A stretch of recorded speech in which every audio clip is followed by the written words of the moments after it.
Here we are with Willie. So technically Willie is not breaking the rules. He does not have any body parts hanging off the bed. He does, however, love to use the box as a pillow. He pushes the bowl out of the way when he's done eating, and then he lays his head on the box. Technically, it is not on the floor, so it's fine. Yesterday, he did try to hang his head off the bed and lay it on the floor, which is not very comfy. But so I would go over and I would use my foot to kind of slide across the floor to show him that that's not okay. So here we have our dogs playing tennis in the house. We're just working with Willie on not reacting. Oh, there he stood up. I'm gonna go apply distance pressure. First, I'm gonna get him back to his bed. Now I'm gonna apply distance pressure. I'm gonna start by just blocking his view. Sorry, I'm kind of wiggling. We can't stop the craziness that's happening because we don't want Willie to think that because he stops, because he stands, the chaos stops. But I do want to stay right in his face. Come on, Gabby. Come on, baby. Yeah, so whatever the trigger is that gets him excited, whether that's a doorbell or knocking or people coming over or running around with all the other dogs in the house, you want to keep doing that thing and go through the corrections. Ooh, and just kind of pretend, come on guys, and just kind of pretend that it's not even there, so that he learns that through everything, his job is just to stay calm, cool, and collected. So after a couple minutes there, you can see Jennifer added in that gentle lift pressure of the leash, and then it all got released and she walked away when he put his bum down. So it was that release of, I had distance pressure coupled with contact pressure. I want to be careful not to overuse that contact pressure because I do really need him to be able to use distance pressure because I want him to not have to be on the bed for the rest of his life, and I want him to be able to behave while in an open space such as the backyard or a family barbecue or whatever, right? So I really need him to understand what this means. So when able, I'm gonna wait at least 5 minutes before I use that contact pressure of the leash. But I do want to teach you how to use the contact pressure of the leash coupled with distance pressure, as sometimes you do not have 5 minutes to stand there and wait. You can just see I'm just trying to follow his face so that he cannot see. Sorry if I'm making you motion sickness.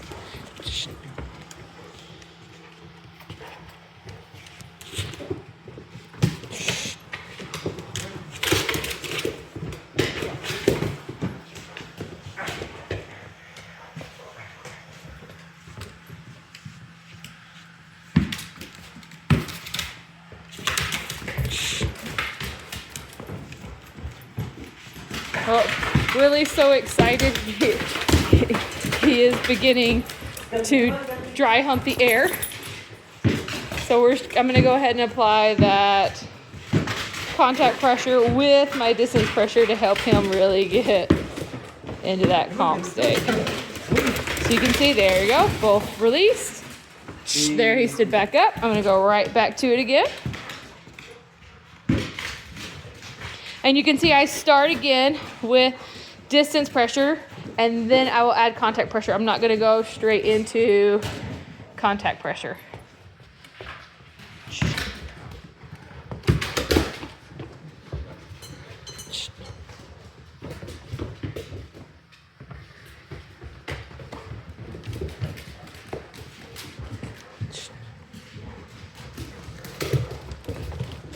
And it's hard to see, but I'm not touching him. I am staying at a distance when I'm doing this distance pressure.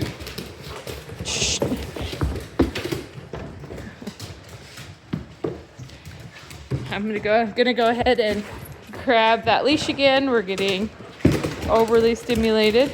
I'm gonna continue to be right in front. Lift him up. There, release that pressure. There, his bum went down. And Scott's calming the energy of everyone else. Helping Willie understand that when his energy goes down, then all the other energy can go down also. Whether that's a vacuum that's causing him to stand up that I just keep vacuuming with until his bum goes down. Can you hold this so I stop making everyone car sick?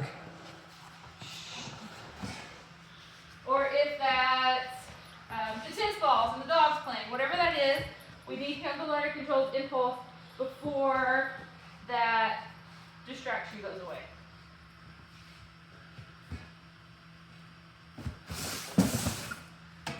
And she's just moving the water and the box so that she can better stay in front of him.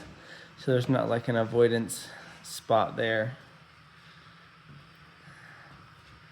I think if I move, he's gonna move. So I'm just gonna stand here. But again, all she's doing is just staying right in front of his face, right in front of his eyes, not touching him, just blocking everything else. So he's got to try to focus on her and go back into that more calm sitting position. If he gets too smelly and too nosy, usually she'll wiggle or wipe her hand. Okay, we don't want him being too nosy or smelly, nosing you all up and down.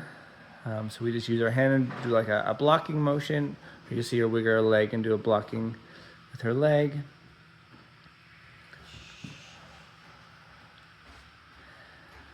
And again, we want to go through lots of different energy levels, right? Dogs playing, balls bouncing, doors knocking, open and closing, doorbells ringing, barking sounds.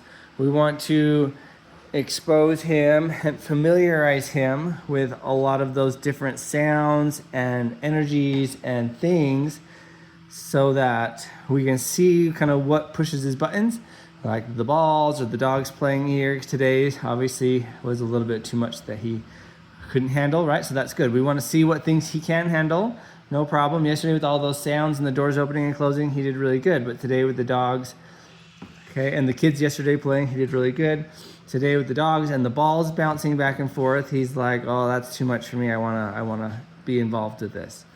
All right, so we want to see what those things are that are going to get him excited so that we can practice those more often, right? So that in the heat of the moment, when we don't really have time to be correcting and to be over here helping him, we've already practiced it 100 million times and he knows what to do through that situation. And hopefully he remembers that and he controls those impulses.